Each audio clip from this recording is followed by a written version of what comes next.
जिसने मोइनुद्दीन को गरीब नवाज बना दिया, वो क्या चीज थी जिसने शहाबुद्दीन को शहंशाह सोहरवर्द बना दिया, वो क्या चीज थी जिसने बहाउद्दीन को ख्वाजाए खाजगां मुश्किल कुशा बला दरदा दाफ़े बला बना दिया। तो हमारी तारीख उलिया बताती है वो सिर्फ है अदब है, वो एहतराम है, वो अमल सालेह है कि जब जिसने जिस खाकी ने भी इस अमल को कर लिया है तो वक्त का ताजदार बन गया है, वक्त का शहंशाह बन गया है। वो फकीर था तो गनी बन गया है, वो बदअमल था तो बाअमल बन गया है। इस अदब की वजह से अल्लाह ने जो फर्शी थे उनको अर्शी बना दिया। इसलिए जरूरत है हज़रात गिरामी थोड़ा अदब सीखिए, अदब कीजिए, अदब से इंसान बहुत कुछ बन जाता है। बाअदब बनिए। गौसे आजम की खानकाह में एक शख्स जाता है और अर्ज करता है मुझे खानकाह से कुछ खाने को मिल जाए। तो गौसे आजम रज़ी अल्लाह ताला अन्हु फरमाते जाओ उसे खानकाह से कुछ दे दो। तो उस मुरीद को आपके मुरीदों ने दे दिया, रोटी का टुकड़ा लिया और लेने के बाद में अपने पीर के घर के दरवाजे की तरफ रुक करके खड़ा हो गया और कहता है पीर तेरा बड़ा करम है, मुर्शिद तेरा बड़ा करम है कि आज खाने को रोटी का टुकड़ा मिल गया। जितने मुरीद बैठे थे सब गुस्सा करने लगे कि खाता गौसे आजम का है, बात करता अपने पीर की है, रोटी हमारे खानका की, बात वहां की करता है। लोगों ने गुस्सा किया। सरकार गौसे आजम रज़ी अल्लाह ताला अन्हु ने इरशाद फरमाया नहीं, इसको समझो, इस राज को समझो, इस रम्ज को समझो, इसने हक अदा किया, इसने अदब किया है, क्योंकि इसे जो कुछ मिला है अगरचे बज़ाहिर मेरी खानका से मिला है, लेकिन इसे पता है कि ये सदके में किसके मिला है, ये सदके में किसके मिला है, ये सदके में इसे इसके पीर के सदके में मिला है, इसलिए इसने इसका एहतराम किया है और इसका हक अदा किया है। तो हज़रात गिरामी आप जानिए, आप खतीब हिंदुस्तान हजरत अल्लामा सैयद अमीनुल कादरी साहब का जो अदब कर रहे हैं, तो ये इनको जो इज्जत मिली है किसके सदके में मिली है? ये उसके सदके में मिली है कि जिसके घर भी जिब्रील बगैर इजाजत के जाया नहीं करते। ये उसके सदके में मिली है कि जिसके लिए आसमानों के दरवाजे खोल दिए जाते हैं। ये उसके सदके में मिली है कि सिदरतुल मुंतहा जहां जिब्रील भी जाने से उसके आगे मना कर देते हैं, उससे आगे भी हमारा नबी जाता है, जिसके बारे में इमाम अहले सुन्नत मुजद्दिदे दीन व मिल्लत आला हजरत इमाम अहमद रजा खान फाजिले बरेलवी फरमाते हैं सबसे औला व आला हमारा नबी, सबसे औला व आला हमारा नबी, सबसे बाला व आला हमारा नबी। नारे तकबीर, नारे रिसालत, उलमा अहले सुन्नत, फैज़ाने गौसे आज़म। तो हजरात अदब कीजिए, एहतराम कीजिए। यकीनन हदीसों में आता है अल्लाह के रसूल सल्लल्लाहु अलैहि वसल्लम ने इरशाद फरमाया एक आलिम और फिर ऊपर से सैयद हो तो उसकी बात ही कुछ और है। एक आलिम के अदब के बारे में आता है, एक आलिम के एहतराम के लिए आता है, उसकी इज्जत के लिए आता है। सरकार फरमाते हैं मन साफहल उलमा साफहानी, जिसने उलमा से मुसाफहा किया उसने गोया के मुझसे यानी अपने नबी से मुसाफा किया। और जो किसी आलिम की जियारत किया गोया के वो अपने नबी की जियारत किया। जो किसी आलिम की बारगाह में बैठा गोया के वो अपने नबी की बारगाह में बैठा। और एक दूसरी हदीस में आता है अल्लाह के रसूल सल्लल्लाहु अलैहि वसल्लम इरशाद फरमाते हैं कि जिसने किसी आलिम के पीछे नमाज पढ़ी। अब जरा मुसाफे वाली हदीसें तो सुन ली, बैठने वाली भी सुन ली, मुसाफा करने वाली भी सुन ली, जियारत भी कर ली, ये बड़े आसान काम है। अब जरा दूसरी हदीस भी सुन लीजिए। अल्लाह के रसूल फरमाते हैं कि जिसने किसी आलिम के पीछे नमाज पढ़ी, ये बहुत कठिन काम है। नमाज पढ़ी क्योंकि भाई नमाज पढ़ने के लिए मस्जिद जाना होगा, ऐसा तो है नहीं कि हर आलिम आपके घर में जाके पढ़ाए। तो अल्लाह के रसूल सल्लल्लाहु अलैहि वसल्लम इरशाद फरमाते हैं जिसने किसी आलिम के पीछे नमाज पढ़ी गोया के उसने नबी के पीछे नमाज पढ़ी। वाह! तो चाहते हो ना कि आलिमों के पीछे नमाज पढ़ें, हुफ्फाज के पीछे नमाज पढ़ें, कुर्रा के पीछे पढ़ें, ये सब लायक एहतराम है। लेकिन हजरात गिरामी इसको समझने की जरूरत है। मैंने जो आयत करीमा तिलावत की है सूरह नहल की आयत नंबर 97 इरशाद रब्बानी है, अल्लाह फरमाता है मन आमिला सालिहन मिन ज़करिन औ उन्सा व हुवा मुमिन, मन आमिला सालिहन, जिसने भी नेक अमल किया मर्द हो या औरत और वो मोमिन है, फला नुहयियन्नहु हयातन तय्यिबा, तो हम उसे पाकीज़ा जिंदगी अता फरमाएंगे।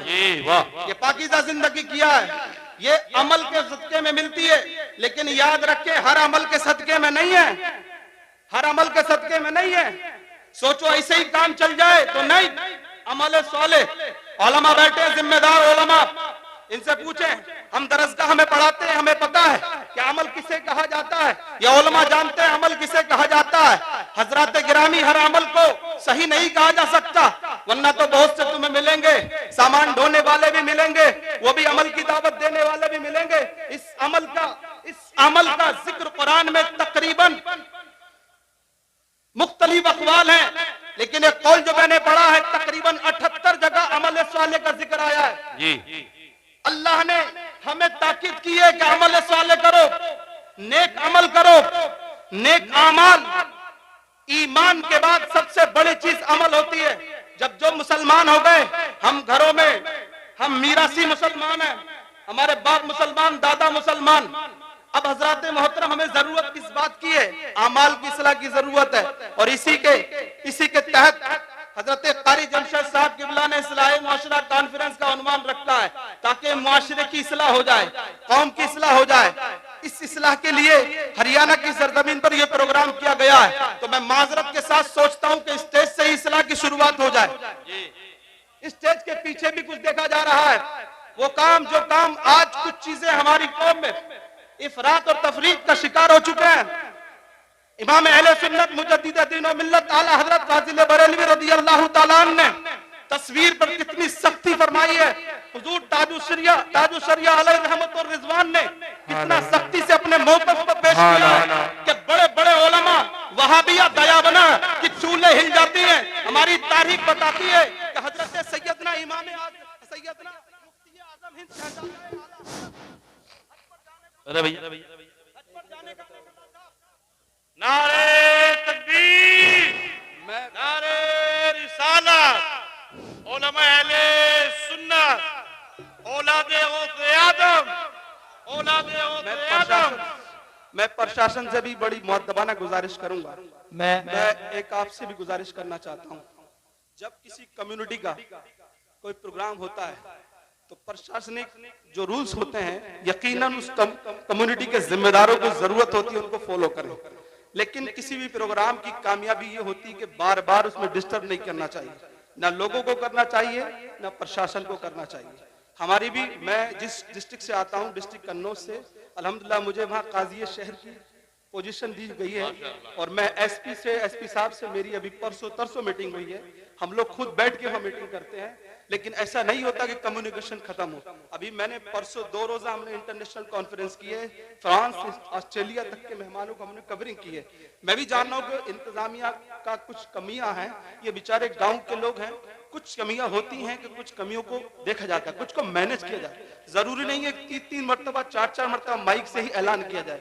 कुछ कम्युनिकेशन से मसले हल किए जाते हैं, कुछ बैठ के हल किए जाते हैं। मैं बड़ा इकराम रिस्पेक्ट करते हुए अर्ज करूंगा कि लोगों से बैठ के बात कर लें, इन लोगों के हालात समझ जाएंगे। इनको आप बार बार ऐलान करके संभालने की कोशिश करेंगे, जो कौम सालों में नहीं संभली उसे आप बातों में संभालने की कोशिश करेंगे तो मुमकिन नहीं। आपको इस बात से बुरा लगा, ठीक है, लेकिन जो लोग रोड पे घूम रहे हैं, पीछे खड़े, आपकी बात को नहीं सुन रहे, वो सिर्फ यहाँ घूमने के लिए आए।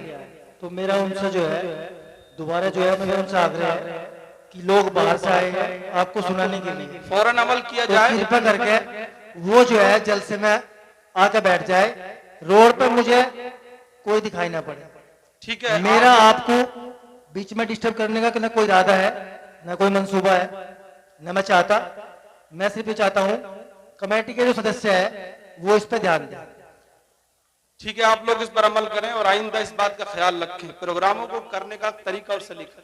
दरअसल हमारे इस्लाम में इल्म के साथ अमल के लिए इसलिए कहा गया, ये अमल के ही कुछ दर्जात हैं, इसके लिए बाकायदा मशवरा करना चाहिए, एक जमात को तश्कील देना चाहिए, पूरे लोगों की टीम होना चाहिए, ये हमारे का काम दरअसल अधूरा सधूरा जो हो रहा है ये उसी का नतीजा है। याद रखें ये कुछ कमियां जो हैं ये हमारे लिए बड़े मामलात का सबब बनती हैं। बहरहाल बात को आगे बढ़ाते हैं क्योंकि खतीब हिंदुस्तान तशरीफ फरमा है, लोगों की तवज्जुहात उधर है। चंद बातें जो मैं कह रहा हूँ बड़ा गौर से सुन लीजिए। हमारी कौम के मामलात को खाली जलसों से हल नहीं किया जा सकता। बहुत सी चीजें हैं दरसगाहों से सही की जाएंगी, कुछ चीजें हैं मिंबरों मेहराब से सही की जाएंगी, कुछ चीजें हैं घर घर जाके सही की जाएंगी, कुछ चीजें जो महल्ले महल्ले जाकर के सही की जाएंगी। दरअसल हमने सारी ठेकेदारी कुछ एक ही कम्युनिटी की समझ ली है। कौम समझती है सारी चीजों के ठेकेदार मस्जिद के मौलवी हैं, सारी चीजों के ठेकेदार मस्जिद के इमाम है, और इमाम भी समझने लगे हैं कि सब चीजों की जिम्मेदारियां सारी कौम के अफराद की हैं। हर शख्स अपनी अपनी जिम्मेदारी को समझे। अल्लाह के रसूल सल्लल्लाहु अलैहि वसल्लम की हदीस है, कुल्लुकुम राइन मसऊलुन अन रिअयतिही। इस हदीस को पेश नजर सबको रखना चाहिए। हर शख्स तुम में से मसूल है और उससे अपनी रियाया के बारे में सवाल किया जाएगा। यानी एक क्राइटेरिया है, एक दायरा है, उसके दायरे के बारे में पूछा जाएगा। मस्जिद के इमाम से उसके महल्ले के बारे में पूछा जरूर जाएगा, और मोहल्ले के मुखिया से उसके मोहल्ले के बारे में पूछा जाएगा। ये कयामत के दिन की बात कर रहा हूँ, कब्र से लेकर हश्र तक तुम्हें सब कुछ जवाब देना पड़ेगा। हजरत गिरामी इस अल्लाह के रसूल की हदीस को सुन लो। दुनिया के बादशाहों की बातें बदल सकती हैं, सूरमाओं की बातें बदल सकती हैं, लिखने वालों के कलमों की लिखी हुई कलम से स्याही जो रगी लगा दी गई है किताबों पर वो बदल सकती है। सब कुछ बदल सकता है, जमीन का निजाम बदल सकता है, सब कुछ बदल सकता है, लेकिन सुन्नियों का यकीन है कि मुस्तफा की बात नहीं बदल सकती है। ये मेरे नबी ने कह दिया है। अपने नबी की बातों को गौर से सुन लो, यहाँ से समझ लो। हजरत गिरामी अपनी अपनी जिम्मेदारियों को ले लो। मस्जिद के इमाम से पूछा जाएगा कि ये नमाजें पढ़ने आते थे तो सही से पढ़नी क्यों नहीं आती है, सही से पढ़ाई क्यों नहीं जाती है, कुरान सही से क्यों नहीं पढ़ा जाता है। ऐसी वो तमाम जिम्मेदारियां जो जितना बड़ा रहबर है, जो जितना बड़ा पीर है, जो जितना बड़ा आलिम है, उसकी उतनी ही बड़ी जिम्मेदारियां हैं। हर शख्स से उससे पूछा जाएगा कि तुमने क्या किया, तुमने अपनी जिम्मेदारियों को कैसा निभाया। इसलिए अपनी जिम्मेदारियों को समझो। तो मेरी ये जिम्मेदारी थी, मैं याद कर रहा था कि जब इस्लाह की बात की जाए तो स्टेज से ही शुरू की जाए। मैं अर्ज करूंगा बड़े अदब के साथ, बड़े अदब के साथ अर्ज करूंगा। मैं ये भी जानता हूं, बैकग्राउंड का मुझे पता है, ये जिम्मेदारी के साथ मैं कह सकता हूं कि किसी आलिम ने ये काम नहीं किया होगा, किसी आलिम ने नहीं किया होगा, बल्कि हमारे वो मोहब्बत करने वाले जिन्हें मोहब्बत में शरीयत के उसूलों का पता नहीं है, जिन्हें पता नहीं है कि शरीयत क्या कह रही है, फतवा क्या है, कि वो फोटो के लेबल, फोटो वाले बैनर वो लगाएं यहाँ पर। हजरत गिरामी यकीनन कुछ उलमाए किराम ने इजाजत दी है, लेकिन बिल्कुल गैर जरूरी की कोई इजाजत नहीं है। लिहाजा याद रखें, ऐसे काम न करें। हम इस्लाह की शुरुआत यहीं से करते हैं और आइंदा उम्मीद करते हैं कि जामिया अरबिया मोहम्मदिया हरियाणा के इस इदारे का इंशाअल्लाह बैनर जब भी होगा तो एक तरफ आला हजरत का नाम होगा और एक तरफ इंशाअल्लाहुल अज़ीम जामिया का नाम होगा। मसलके आला हजरत की बात होगी और अहले सुन्नत व जमात की बात होगी। नाम भी हमारा होगा और काम भी इंशाअल्लाह हमारा होगा। इसलिए अब तुम्हारी इस्लाह की मैं मुख्तसर में बात करके चलता हूँ। हजरत गिरामी, जब तक आमाल सही नहीं होते, जब तक मामलात भी सही नहीं होते हैं, इसलिए अमल साले की जरूरत है। यूं तो अक़साम बहुत सी हैं, अमल साले की बुनियादी चीज याद रखें। सबसे पहली जरूरत है कि आप अपने घर से शुरुआत करें। आजकल मामला ये हो रहा है कि जिसे देखो वो मुस्लिम है, इस्लाह तो करता है लेकिन खबर अपनी नहीं रखता। हालांकि कुरान ने पहले कहा कि पहले अपनी इस्लाह करो। कुरान कह रहा है कद अफलहा मन तज़क्का, कामयाब वही शख्स है जिसने सुधार लिया, अपने आप को सुधार लिया। ये भी कुरान में है। कुरान में अल्लाह फरमाता है व अम्मा मन खाफा मकाम रब्बिही व नहा नफ्सा अनिल हवा फ़इन्नल जन्नता हियल मावा। आजकल तो एक एक शेर में जन्नत दे दी जाती है, एक एक शेर में जन्नत दे दी जाती है, एक एक जुमले में दे दी जाती है। माजरत के साथ मैं शोरा की बारगाह में अर्ज करता हूँ, यकीनन शोरा हजरात लाइक एहतराम है, लेकिन जरूरत है शोरा हजरात को भी मिजाज हजरत हस्सान बिन साबित बनाने के मिजाज की जरूरत है। सरकार इमाम अहले सुन्नत का जैसा मिजाज लाने की जरूरत है। ये नहीं है एक हाथ उठाओ और दो हाथ उठाओ। मालूम है हमारे पड़ोसी मुल्क में एक शायर ने कहा था एक हाथ उठा दो, एक हाथ उठा दो, एक हाथ मत उठाओ। इस तरह इस फलसफे में समझा दिया था। एक नौजवान आशिक रसूल था, सच्चा आशिक रसूल था। पहले उसने कहा कि जिनके जो नबी से मोहब्बत नहीं करते हैं वो हाथ उठा लें। उसने हाथ उठा लिया। वो समझ नहीं पाया फलसफे को। नतीजा क्या निकला? पढ़ लें आप, माजी के अखबारों में खबरें छपी थी। इसका अंजाम क्या हुआ? तो उस नौजवान को इतना एहसास हुआ कि मैंने इस जुमले पर अपना हाथ उठा दिया कि नबी पाक अलैहिस्सलाम से जिसे मोहब्बत नहीं वो अपना हाथ उठा दे। ये गलती किसने की थी? स्टेज के एक शायर ने की थी, लेकिन खमियाजा किसने भुगता? उस नौजवान ने।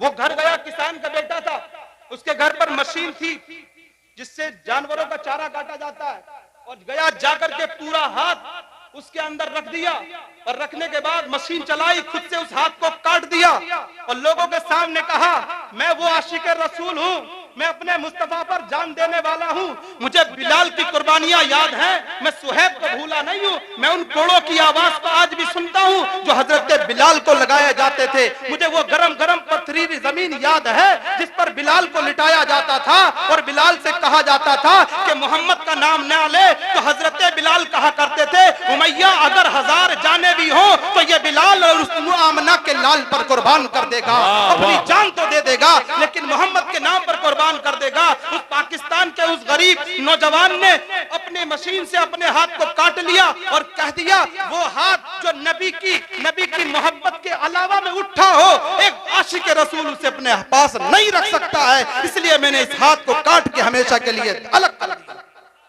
ये समझने की जरूरत है। तो कुछ बैकग्राउंड में भी कमियां होती है, कुछ पर्दे के पीछे भी खामियां होती है, इसलिए इस्लाह की सबको जरूरत है। वो काम करें जिनकी जरूरत है। आज मकासिद शरीयत की जरूरत है, मकासिद पर अमल में लाने की जरूरत है। बहुत सी खामियां हमने कर दी हैं, बहुत इफराद का शिकार हो चुके हैं, बहुत जगह तफरीद का शिकार हो चुके हैं। कहीं हम इफराद का शिकार हैं, कहीं हम तफरीद का शिकार हैं। हम एतदाल के कायल नहीं। इस्लाम एतदाल को का हुक्म देता है। इस्लाम में एतदाल है, ना ज्यादा ऊपर जाओ ना ज्यादा नीचे जाओ। अल्लाह के रसूल सल्लल्लाहु अलैहि वसल्लम इरशाद फरमाते हैं खैरुल उमूर औसातुहा, उमूर में सबसे बेहतर है औसात, यानी सबसे बेहतर है बीच का रास्ता है, ना आप ऊपर है ना नीचे है। जिसे देखो अपनी ढबली बजा रहा है, जिसे देखो अपना काम कर रहा है, अमल की परवाह नहीं है। हर जिम्मेदार को अपनी जिम्मेदारी निभाने की जरूरत है। स्टेज से लेकर के फर्श वालों तक को अपनी जरूरत है। मस्जिदों की भी में रह करके अपनी भी इस्लाह करने की जरूरत है। हमने खूब देखा है, पढ़ाने वालों तक को देखा है कि वो लोग जो रातों रात जाग लेते हैं उन्हें बड़ी भारी पड़ती है, 2 रकात नमाज नफल भारी पड़ती हैं,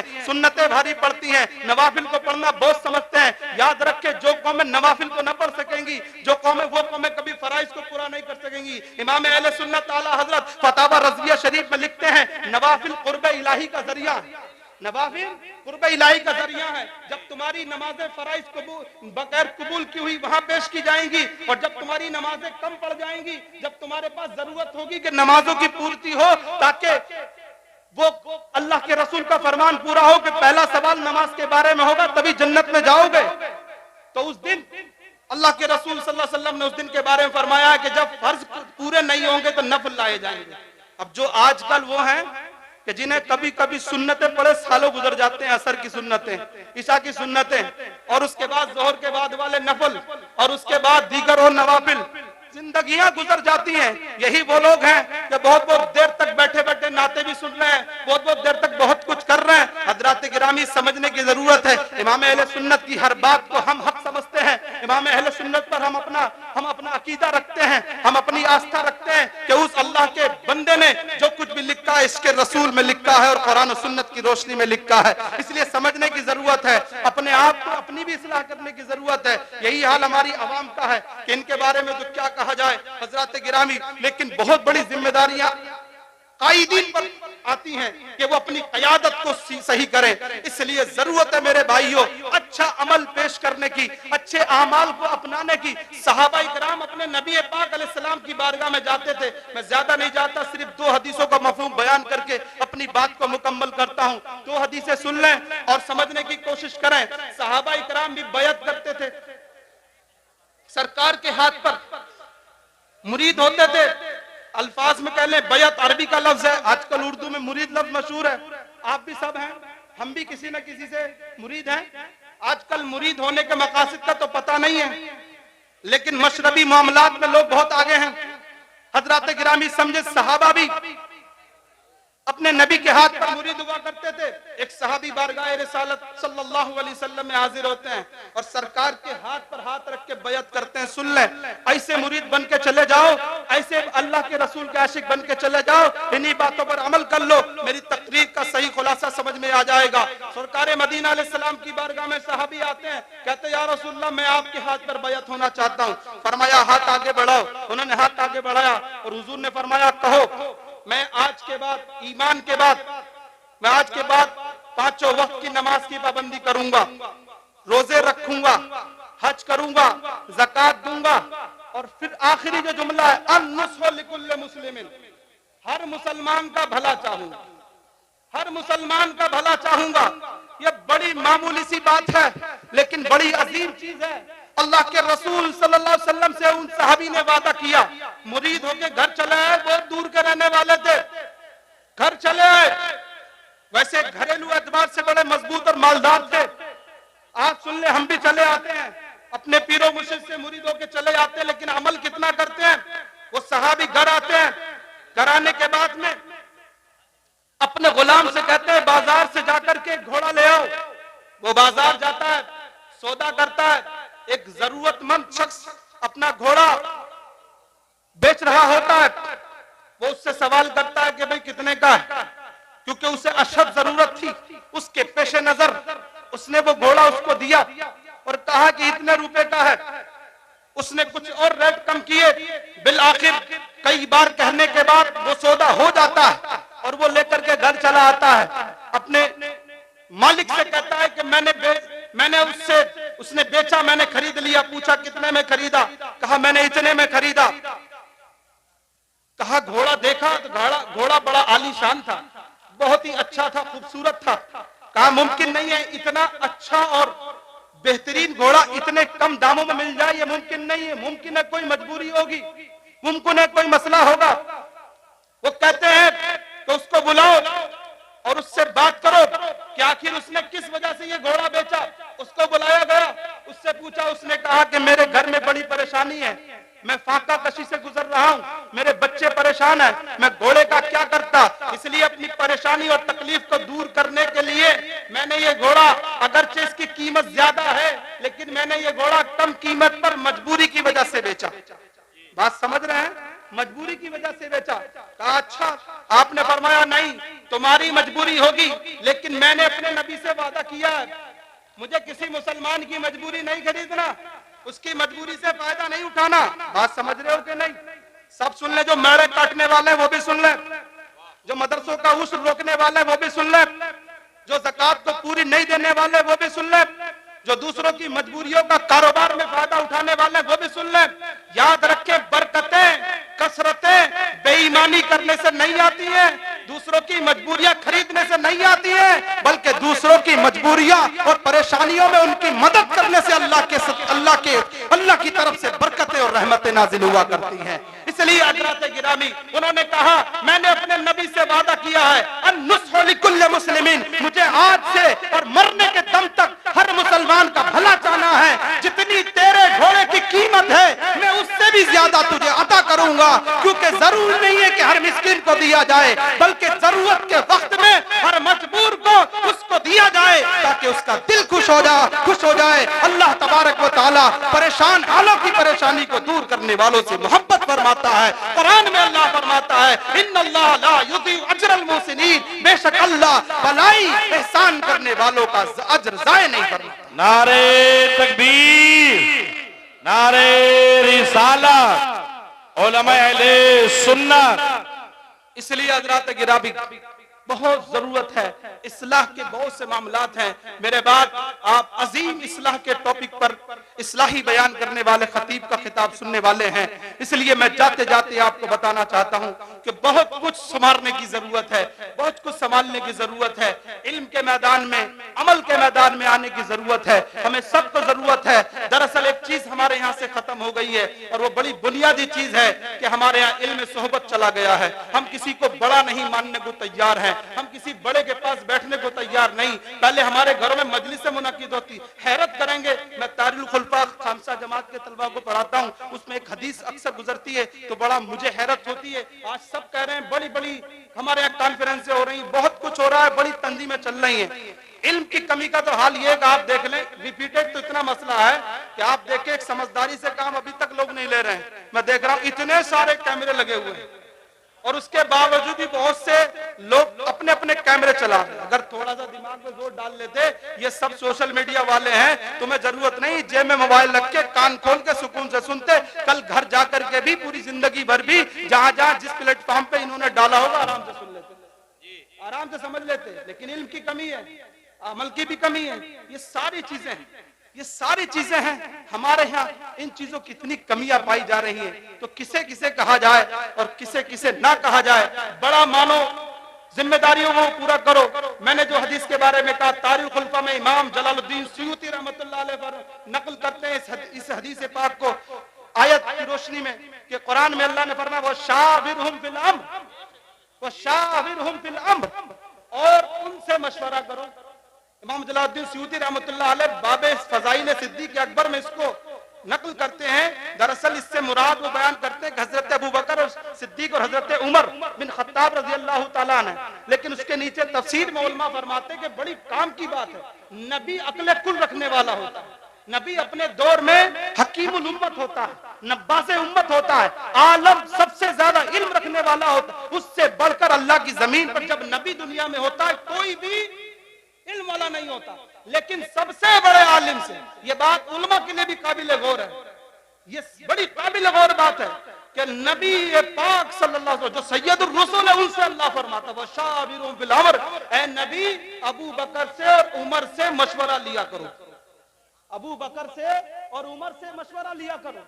मशवरे लेने का आजकल हमारे पास टाइम ही नहीं है, जब काम बिगड़ जाता है तो मामला खराब हो जाता है। इमाम साहब मस्जिद के दरवाजे पर खड़े होकर के नसीहतें करते रहते थे, वो आपने खतीबों से सुना होगा। एक से कह दिया था कि भाई कहाँ जा रहे हो, तो कहा था कि बाजार से कुछ खरीदने के लिए जा रहा हूँ। कहा इंशाअल्लाह तो कह लिया करो। कहा मौलवी लोग आप लोगों की जबानों पर यही सब जारी रहता है, हमें जरूरत नहीं है आप अपने पास रखें।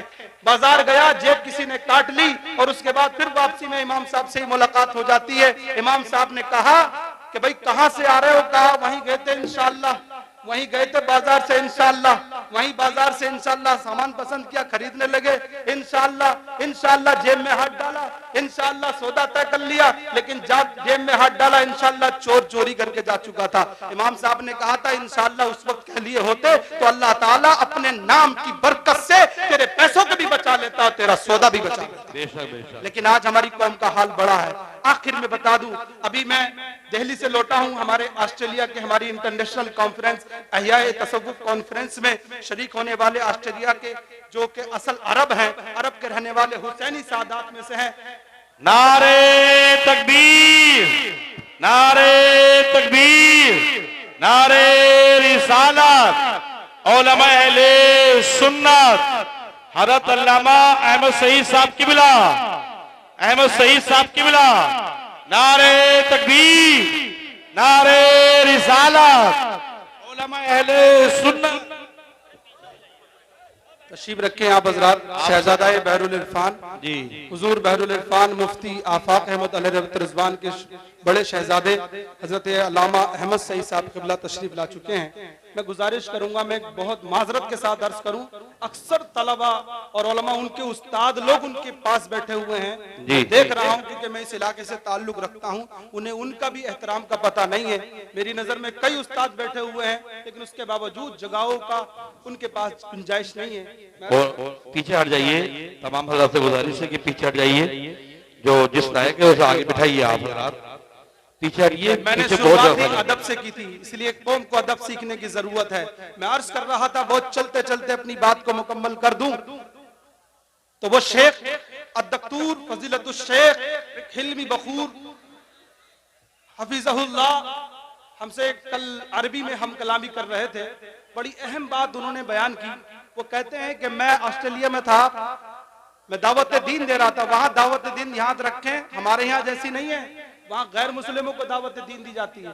आजकल हम मुसलमानों को नहीं सुधार पा रहे हैं। वो उस शख्स की बात कर रहा हूं जिसने न जाने कितने सैकड़ों गैर मुस्लिमों को इस्लाम में दाखिल किया, सैकड़ों गैर मुस्लिमों को। वो कहता है, वो बताते हैं कि मैं दावत दे रहा था गैर मुस्लिम को, मेरे पास आया, वो गैर मुस्लिम एक बहुत बड़ी कंपनी का मालिक था। उसने कहा मौलाना साहब मुझे एक बात बताएं, आपके मुसलमान लोग मेरी कंपनी में काम करते हैं और मेरी कंपनी में वो काम करते हैं, तो मैं जब कोई किसी काम के लिए कहता हूं तो लास्ट में वो एक बात कहते हैं, वो बात होती है इंशाअल्लाह। वो बात क्या होती है? इंशाअल्लाह। इसका क्या मतलब होता है मुझे बता दीजिए। उन्होंने कहा इसका मतलब होता है अगर अल्लाह ने चाहा। कहा इतना बड़ा मतलब इसका होता है, यानी अल्लाह ने चाहा मुसलमान कॉन्फिडेंस के बाद अपने खुदा पर इंशाअल्लाह कहता है। कहा इसका इतना बड़ा मतलब होता है। गौर से सुन रहे हैं ना, ये सब इन्हीं की बातें नहीं है, आपकी भी बातें हैं, सुन रहे हैं ना। कहा वो कहने लगा गैर मुस्लिम अंग्रेज कि मेरी कंपनी में बहुत से मुसलमान काम करते हैं, जब मैं किसी काम को कहता हूं, सुपुर्द करता हूं, तो लास्ट में कहते हैं इंशाअल्लाह। इसका मतलब क्या होता है? तो मौलाना साहब ने उसका मतलब बताया। कहा बात बड़ी हैरत की ये है कि ये इतना बड़ा नाम लेते हैं इंशाअल्लाह, लेकिन मुझे खूब याद है, मेरी कंपनी का रिकॉर्ड निकाल के देख ले, जितनी बार ये लोग इंशाअल्लाह कहते हैं मुझे यकीन हो जाता है इस काम को नहीं करेंगे, बाकी सारे काम कर लेंगे। हैरत करेंगे आप, ये गैर मुस्लिम ने ये बात कही। मैं इसको अभी भी वो मौजूद है दिल्ली में, उन्होंने इस बात को कहा और हमारे ऑन रिकॉर्ड ये बात है। हजरत गिरामी, हमारी बदआमाली का ये हाल हो चुका है कि हमने इन सबको फॉर्मेलिटी बना दिया है, हमने हर चीज को फॉर्मेलिटी बना दिया है। इफरात का शिकार हो चुके हैं, इधर तफरीद का शिकार हो चुके हैं, नमाजों में कमियां आ गई हैं, कुरान की तिलावत में कमियां आ गई। पता है तुम्हें क्या है? हुजूर बहरुल इरफान मुफ्ती आफाक अहमद अल रहमत रिजवान अपनी किताब जिक्र व फिक्र में लिखते हैं कि हमारे उलमाए अहले सुन्नत, अकाबिर अहले सुन्नत का तरीका है कि हर रोज फजर की नमाज के बाद तकरीबन कम से कम 60 आयतें कुरान की रोजाना हर मुसलमान को तिलावत करना चाहिए, और ज्यादा से ज्यादा 300 या उससे भी ज्यादा। हमारे इमामों ने हर रोज दिन में भी एक कुरान मुकम्मल किया, रात में भी एक कुरान मुकम्मल किया। किसी बुजुर्ग के बारे में पढ़ लें, सरकार गौसे आजम के बारे में पढ़ लें, सबके बारे में। खुद इमाम आजम अबू हनीफा के बारे में आता है कि जिस जगह इमाम आजम का इंतकाल हुआ, जिस जगह पर जहां पर आप लेटते थे, उस जगह पर आपने जेल के अंदर 5000 कुरान पाक खत्म फरमाए थे। वो इमाम आजम थे हमारे। हमारा कुरान पढ़ने का हाल ये कि 30 आयतें हमसे नहीं पढ़ी जाती, 60 आयतें हमसे नहीं पढ़ी जाती। सुबह से लेकर शाम तक व्हाट्सएप, फेसबुक हम चलाते रहते हैं, हम न जाने क्या क्या करते हैं। दुनिया भर की खबरें हमें हैं, लेकिन अपने घर की खबर नहीं है, अपने दीन की खबर नहीं है, अपने अमाल की खबर नहीं है, हमें पता नहीं है। बड़ी बड़ी डींगे मारते हैं, बड़ी बड़ी बातें करते हैं, बच्चों के लिए बिल्डिंग बनवा रहे हैं, बता रहे हैं हमारा बच्चा ये कर रहा है, हमारा बच्चा वो कर रहा है, हम ये कर रहे हैं, हम ये मकान बना रहे हैं। कंपटीशन का दौर है। सहाबा में देखें, अल्लाह कुरान में जो फरमाता है, सहाबा उस पर अमल करते थे। साबिकू इलल खैरात फफिर्रू इलल्लाह, ये कुरान की आयतें बताती हैं। सबकत करो तो रहमत की तरफ करो, कंपटीशन करो तो मगफिरत की तरफ करो। ये सहाबा करते थे। उमर रज़ी अल्लाह अन्हु कहते हैं मैं अबू बकर से आगे निकलना चाहता हूँ, दुनिया में नहीं बल्कि दीन में, अमल करने में आगे निकलना चाहता हूँ। लेकिन आज हमारा हाल है, अमल करने में कोई नहीं। क्या सुना है कभी आपने कि किसी को देखा है कि किसी ने किसी के बेटे को देखा हो, या किसी मस्जिद के इमाम साहब को देखा हो कि जो अव्वाबीन भी पढ़ते हो, इशराक व चाश भी पढ़ते हो, तो दिल में ख्याल आ गया ये पढ़ता है तो मैं भी पढ़ लूंगा। ये कंपटीशन हमारे बुजुर्गों में था। हजरत इमाम आजम अपनी कपड़े की दुकान पर थे, आपने कुछ लोगों को कहते हुए सुन लिया था, आपने कुछ लोगों को सुन लिया था, लोग कहते हुए जा रहे देखो हमारे इमाम आजम है, रोजाना 200 रकत नमाज पढ़ते हैं। इमाम आजम फरमाते हैं मैं पढ़ता नहीं था उस वक्त तक 200 रकत, लेकिन मैंने देखा कि मेरे बारे में हुस्न ज़न है, तो मैंने 200 रकत नमाज उस दिन से पढ़ने का अपना वतीरा बना लिया। आज हमारा हाल ये है, हम अमाल में कमी। हजरत मुफ्ती तथीर अहमद रज़वी साहब ने एक मर्तबा एक हदीस हमारे यहाँ खत्म बुखारी के मौके पर कोट की थी। वो उस हदीस का मफहूम बयान करके अपनी बात को मुकम्मल करूं। वो फरमाते हैं कि मैंने हिंदुस्तान के तकरीबन बड़े जितने भी खानकाही या दीगर स्टेज हैं सब पर तकरीरें की हैं, तमाम उलमा जाते हैं। मैंने बहुत से उलमा को देखा, लेकिन मैंने अपने हम असर आलिम दीन हुजूर बहरुल इरफान मुफ्ती आफाक अहमद अल रहमत रिजवान को भी देखा। कहते हैं मैंने बहुत तकरीरें की हैं, मेरा साथ उनका काफी स्टेज पर हुआ है, लेकिन मैं एक बात कहना चाहता हूं, वो ये है कि हम तो लंबी तकरीरें करते हैं और बाद में सो जाते हैं। लेकिन मैंने मुफ्ती आफाक अल रहमत रिजवान को देखा है कि उनको हमने देखा है कि जब वो बंदा स्टेज पर आता है तो तब भी नमाज पढ़ के आता है, और जब स्टेज से जाता है तब भी पढ़ता है, कभी तहज्जुद कज़ा नहीं होती। बात ये नहीं है कि मैं उनकी तारीफ करना चाहता हूं, बात कुछ और बताना चाहता हूं जो उन्होंने मुफ्ती तथीर साहब दामतुल्लाह अली ने कही है। वो कहते हैं कि दरअसल बात यह है कि ये उस हदीस पाक पर अमल करने वाले लोग हैं कि कि मेरे नबी ने फरमाया कि उलमाए रब्बानीयीन वो होंगे कि जिनकी तकरीरें छोटी होंगी और उनके अमल ज्यादा होंगे, उनके अमल ज्यादा होंगे, उनकी नमाजें ज्यादा होंगी, उनकी खिदमतें दीनिया ज्यादा होंगी, उनकी खिदमतें जलीला ज्यादा होंगी, उनका दावत का काम ज्यादा होगा, उनके सदके में बेनमाजी नमाजी बने होंगे। याद रखें, इस्लाम का काम खालिस एक जिहत से नहीं है, बल्कि हमा जिहत काम करने की जरूरत है। इसलिए खुद भी अमल करने की जरूरत है, दूसरों को भी अमल कराने की जरूरत है। अगर इंसान इस पर अमल करता है तो वही कामयाब होता है, वरना कोई कामयाब नहीं होता है। याद रखें, ये जो मैंने आयत करीमा तिलावत की उसके आखिरी हिस्से में अल्लाह ने वादा फरमाया है, फाजज़ा के लिए है, उलमा बैठे हैं, फाजज़ा के लिए फला नुहयियन्नहु हयातन तय्यबा। मुफस्सिरीन बयान फरमाते हैं, जब अमल साले बंदा कर लेता है, चाहे मर्द हो या औरत, तो अल्लाह वादा फरमाता है, वादा इलाही है, हम उसे पाकीज़ा जिंदगी अता फरमाएंगे। कुरान के मुफस्सिरीन इसको बयान करते हैं कि पाकीज़ा जिंदगी से मुराद है रिज़्क़ हलाल, रिज़्क़ हलाल और कनात मुराद है। यानी जब तक वो दुनिया में जिंदा रहते हैं तो अल्लाह उन्हें पाकीज़ा रिज़्क़ यानी रिज़्क़ हलाल अता फरमाता है, और जब दुनिया से चले जाते हैं तो मरने के बाद अल्लाह उन्हें जन्नत अता फरमाता है। वाखिरु दावाना अनिल हम्दुलिल्लाहि रब्बिल आलमीन।